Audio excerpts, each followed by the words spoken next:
Hi everybody, we are back and I want to talk fashion today. Let's talk about it. Let's talk about the shows. Let's do some analysis, some deep dives, some of my first thoughts, initial thoughts, what I think about some of the collections. And yeah, I'm excited. There's been some good stuff out there. There's been some really good stuff. This has been a really good season. So I think in this video we're just going to do New York, London, and Milan. And Paris might be a separate video, or maybe I'll do like a little short for that. And Paris is eating. Paris has to be its own like separate video, separate entity, because it's still ongoing right now. I just saw the Schiaparelli show, Margiela just showed today, Dior women's wear with Jonathan Anderson, fab. That was the other day, and I think yesterday the Loewe debut with the Parenza boys, Parenza Schooler. So that was also a really good show. We got to talk about Bottega, Miss Louise Trotter, ma'am. That show was insane. If you have not seen the Bottega show, I highly recommend you just like watch it all the way through. It's unreal. I have some thoughts about New York, whatever New York is supposed to be now. Who knows? So let's get into it. But before, if you are not subscribed, consider subscribing. Please like this video, comment, engage. I love seeing everybody's comments and their thoughts on my thoughts. I love seeing different perspectives. I love a little discussion, engagement. We can kiki in the comments. I love that.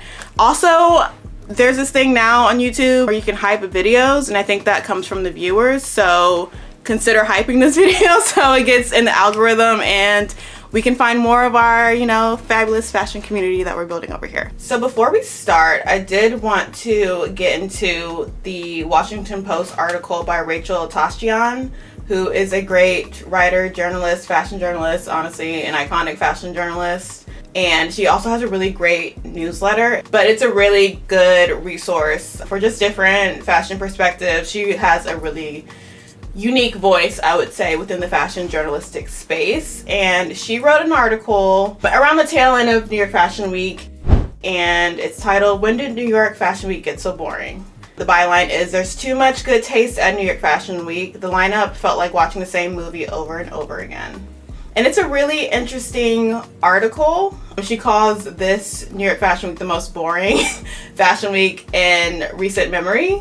I think to summarize her overall point, it's kind of questioning who are these clothes, who are these collections really for? Because there was a lot of repetitiveness in her opinion. A lot of the brands were doing the same kind of concepts, kind of reaching the same sort of customer. She was also calling out how a lot of the ideas that some of these brands were showing weren't that different from what you would see at your normal high street retailers, like your Zara's, your Uniqlo's, your Mangos, like all those. There wasn't anything new offering. And I kind of agreed with what she said. It's a really good article. She has some really good stuff in there. I would suggest you guys check it out, read it. I'll post the link in the description. But just wanted to call that out as a preface before we get into the New York shows. I personally don't really understand what New York is doing or what New York Fashion Week really is anymore. It is kind of unmemorable.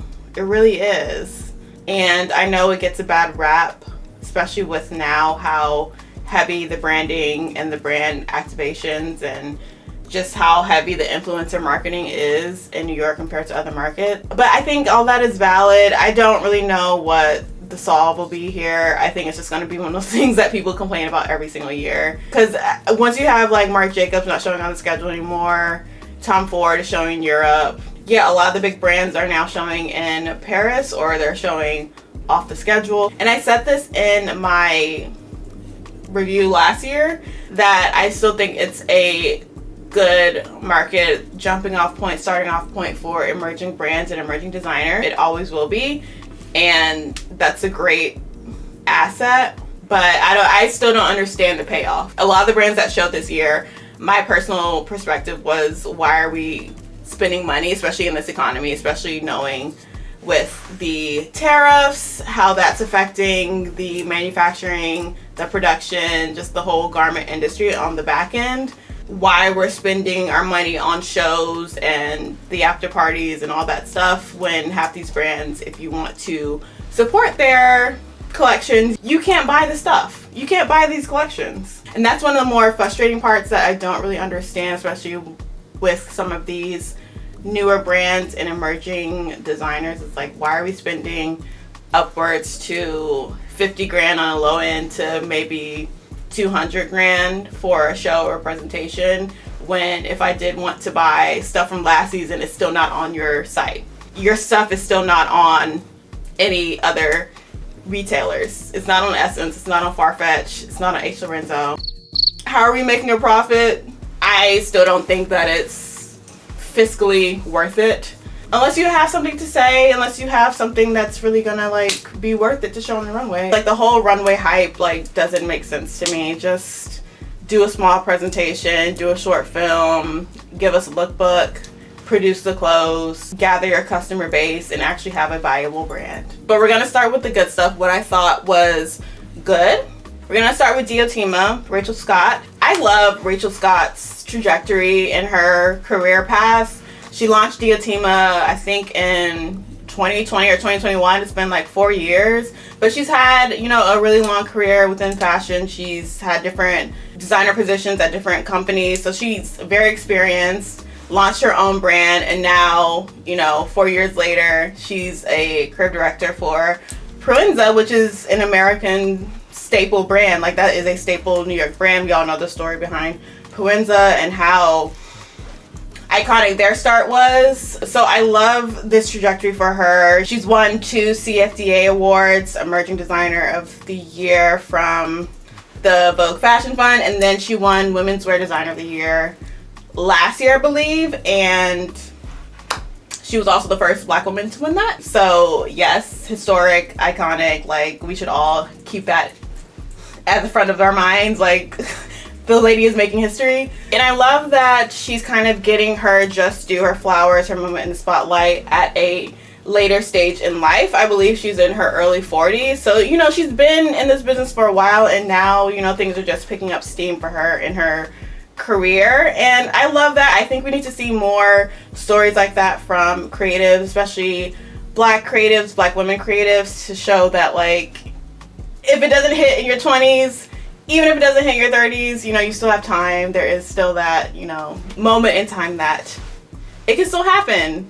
And I love that story, and yeah, it gives me a little bit of hope. So going to Diotima spring 2026, let me tell you, she knows what she's doing. She knows her customer base, and she knows what she's good at. She knows what she's selling. This collection, she said, was inspired by Carnival heavily. That's kind of like the central broad point. And then also elements of just kind of emotional, like, rage, tying into what's kind of happening in the political space across the diaspora. Those ideas were reflected in her collection this year. So I think she was kind of bottling up a little bit of her frustrations and what she saw within the world currently, and was kind of fueling it through this lens of Carnival as resistance, as celebration, as all of these different, you know, emotions that you can use to celebrate. One of Diotima's calling points, what she's known for, are her hand-crafted techniques when it comes to knits, her weaving techniques, beading, just everything is very much a handcrafted practice. And she showed that again. Like, texture is the name of the game for Diotima. Her clothes are pricey. It's pricey, but it's worth it. I think I would not mind paying $1,200 for a hand crocheted Diotima dress. I feel like that's worth it. So let's start with look 15. That is one of my favorite looks. I love the color surprise and the texture surprise, you know, sage green fringe, kind of tying into the costuming of Carnival and what you would see with like the feathers and some of those more flowy, fluid textures. I loved this under a simple, minimal, like, v-neck tunic and some oversized pants. The layering here is great. It's just a really cool, elevated visual experience for me. I'll call it an experience. Also, you can tell, like, the tunic is super relaxed. It's kind of just draping on the body, very easy. What I also loved too was she had these like ruffled, layered skirts and dresses that were made up of like scrap rayon blend fabric, kind of like the spare fabric you would see in a design pattern room, just like scrap fabric, and she kind of pieced it. That's also a great use of sustainability. But I really loved this long oversized robe, overcoat, no collar. I love the embellished edge on this. It looks like it's a floral embellishment. I'm not sure what fabric that is, but I love that little technique. I kind of love how the embellished edge is kind of bringing to life the selvage edge that you see on most woven fabrics, especially when you get them off the roll. She's also introducing swimwear, which is really fun. I love that. I think that's a natural progression for her brand. We have some interpretations of rash guards, which are really cool, in her signature like crochet with a little bit of embellishments. It looks like she has some beading there. I love that. It's kind of like your Caribbean take on like a surfer girl, that whole surfer aesthetic. So really good stuff here. I see the customer clearly. I can see her getting a new customer base, especially with her swimwear. It's definitely for the cool, creative, artistic working woman, because you have to be a working woman to afford some of these prices here. So yeah, 10 out of 10 for Diotima. I can't wait to see what she does with Proenza, and we'll see that in February. So we'll go to my other favorite of the season. Honestly, he's been my favorite for the past few seasons that he's shown in New York. I wouldn't be surprised if he moves to Paris too. But it is Campilo. I've talked about Campilo on my channel a lot. I first discovered them back in the pandemic. I think I was looking at Mexico's Fashion Week and his brand popped up and I was in love with the outerwear that he did. I think he's definitely a designer of the moment. It's very current. It's also political. It also offers heritage. Like, it's a really great brand story.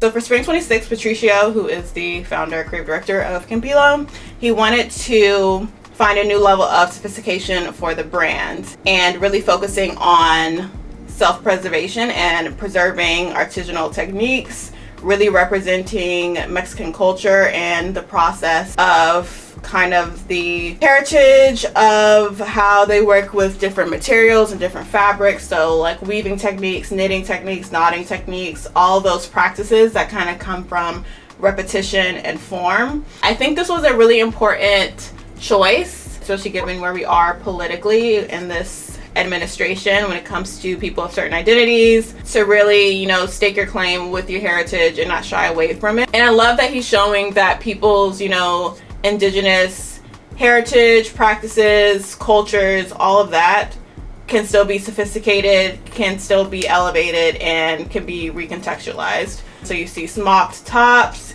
you see like weaving and lace details. He did this really cool like draped weaving technique with, it looks like maybe like an organza as like a sheer little overlay top, which was really cool. I've never seen anybody kind of weave organza like this in the technique that he did. I loved how he had the traditional basket weaving technique done throughout different fabrics. He did it on like a denim shirt, kind of tying back into that Western rancher aesthetic, and he has these really cool like woven sashes or belts. It kind of does lean a little bit into the Obi belt that was popular a few years ago.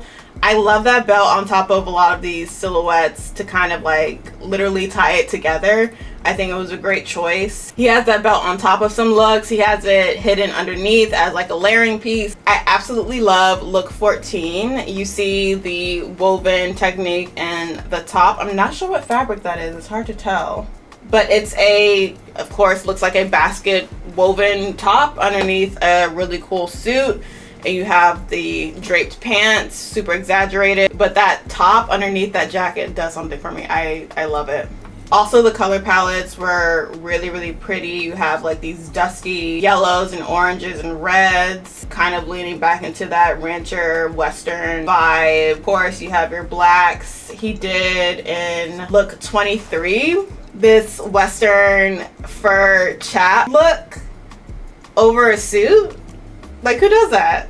That is so cool. And you know how I feel about chaps, especially coming off of the Cowboy Carter tour. We've seen that. We know where that comes from, that heritage. I love the layering choices. I don't know who styled his runway show, but whoever did it did a great job. The closing look, which is this almost like cocoon basket woven top with the signature belt buckle closing it, almost like you're wrapped up in a woven basket, and then to pair it with like some flared jeans just to like make it even cooler. Like, it doesn't get any better than that. Campilo is the moment, I'm telling you now. So next we're gonna move to London. So let's start with LeBroom London Spring 2026. So for Spring 26, the inspiration was cultural osmosis, and the creative director Fode, he really wanted to highlight cultural migration and how different cultures like can blend within a singular space, that space being of course London, UK. So with LeBroom, you're always going to have a lot of the African diaspora, different cultural elements shown in each collection. They've done really cool work with having, you know, crochet elements. You have some of these tied rope elements. They always do something with shells. They're also really known for their really cool prints. As I showed in the Superfine exhibit, they had that almost passport silk printed. What I love the most in this collection was definitely the headwear and the headpieces, like these oversized feathered captain's hats. I want to get a captain's hat so bad. I don't even know where you find that. I guess I have to like find it from like a costume store or something. I loved these oversized and exaggerated, almost like marching band hats, definitely tying back into the Carnival Caribbean diaspora elements that they wanted to play with for the season. They tied in the captain's hat with more of this athleisure look, with like a running top, running shorts, sneakers, and socks with the overcoat with the hat. Like, I love that. Look 26 is also great. You have this marching band helmet kind of topping off this military inspired trench coat with the epaulets, and then more of a casual short set underneath with sneakers. Like, I would never think to pair those together. So there's some really good stuff. So next we have Jawara Aline. I also covered him in my Superfine exhibit review. He had a few pieces in the exhibit. Rihanna is also a big fan of his collection, specifically his tops. He's known for these safety pin tops, where safety pins will kind of highlight and open and close different elements of the tops. Lots of shredding and tattered and kind of like thrifted aesthetic in his brand identity. It's kind of like making things out of nothing, or kind of like making the scraps into looks. He has some really cool ideas in his Spring 26 collection. I love this spandex fringe that he used to kind of like knot the fabric, and he also used it as almost like a belt or a pant embellishment in look 8 and look 13. I would love to get those pants. The only thing I will say about Jawara is I feel like for the price point that his clothes are at, I think they range from maybe like $200 to $400. I don't know, it does get a little crafty with Jawara, especially like with look 10 and the sheer overlay skirt, and he just has safety pins kind of scattered throughout, and I guess this is supposed to be a drape in the front that's just draped with safety pins. I just think that certain things, as far as how they're constructed, does get a little crafty, but I would like to see a little bit more refinement with his clothes. A lot of things are unfinished, hems are undone, pants don't have waistbands, but I do like the brand overall, and I will keep my eyes on it.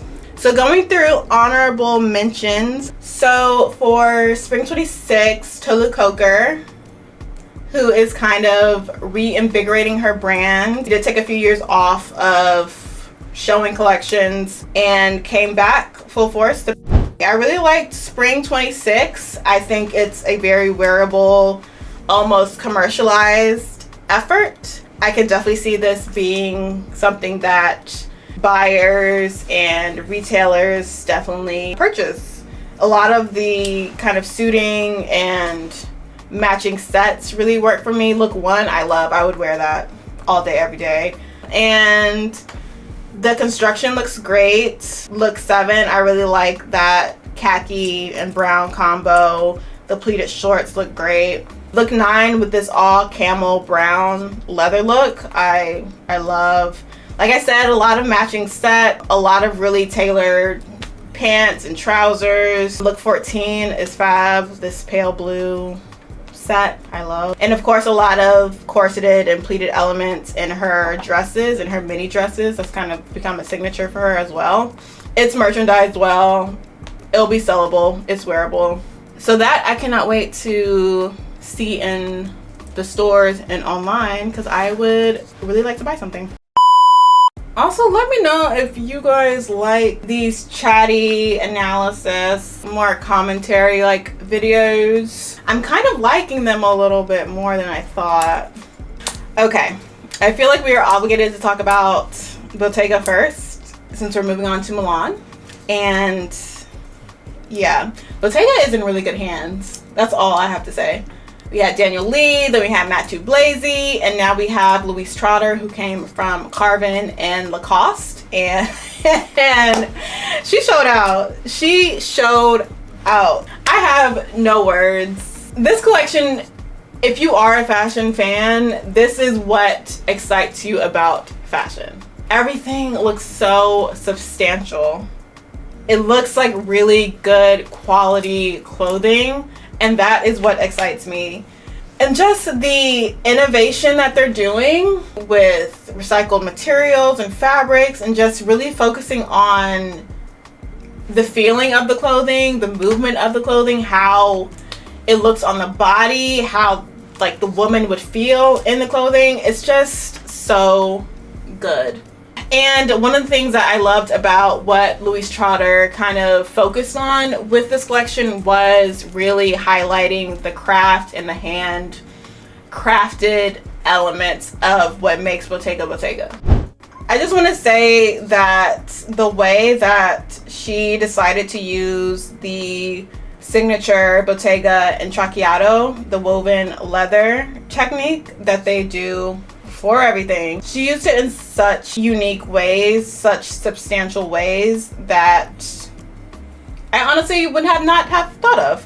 Oh my god, look 6, this chocolate brown trench with the Intracciato, it's sickening. It's sickening. She used it on the lapels for some of the suiting, which, oh my god, that is such a tasteful choice. And then we have a full Intracciato leather set in white, which is so crisp, so clean. It's just such a cool look. And then the pop of like the butter yellow that Bottega's kind of made known, popping out from all that white. Lovely. So let's get into the main thing, which are these fiberglass fringe fur-like tops. I don't know if they're tops or jackets. I guess it can be worn as both. This technique is so insane to me.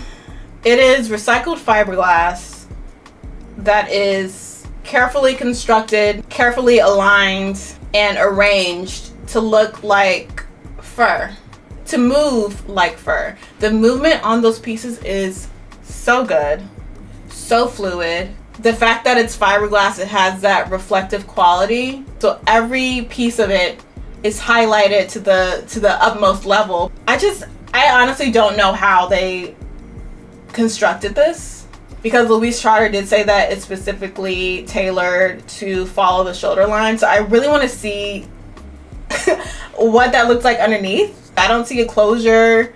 I don't see an opening. You barely see a seam. This is top-notch craftsmanship. But you have those tops in this really beautiful gold. You have the darker blue kind of depicting the depth of the water, and then as you get closer to the surface, you have the lighter shades of blue coming up with the reflection of the water. Like, it just looks like fluidity. I was gagged. You have it in a skirt, and she paired the skirt with just like this super simple constructed sweater with these amazing shoulder pads. I feel like the styling is superb and it's really elevated, but it also is easy to kind of replicate. So I for sure see the Zaras, the Uniqlos, the Mangos taking cues from this collection. I couldn't even tell you what my favorite look is, because one, there's 77 looks in this collection. 77, and each look is a 10 out of 10. I don't I don't know, I like, it's so good. And you have the heavy woven sweaters that just look so comforting and so just weighted in that woven and tracciato weaving technique. Look 65, they use that same fiberglass fur like technique, but then they did it where it's creating a print now. So it looks like watercolor fur. This is what a perfect creative debut looks like for a new creative director for the house, because every single element is there. I feel like every single need is being fulfilled. For every single customer, the menswear customer is satisfied with the shapes, the options that they have for footwear and accessories, great separates, great sets. The women's wear customer, y'all got a lot to choose from.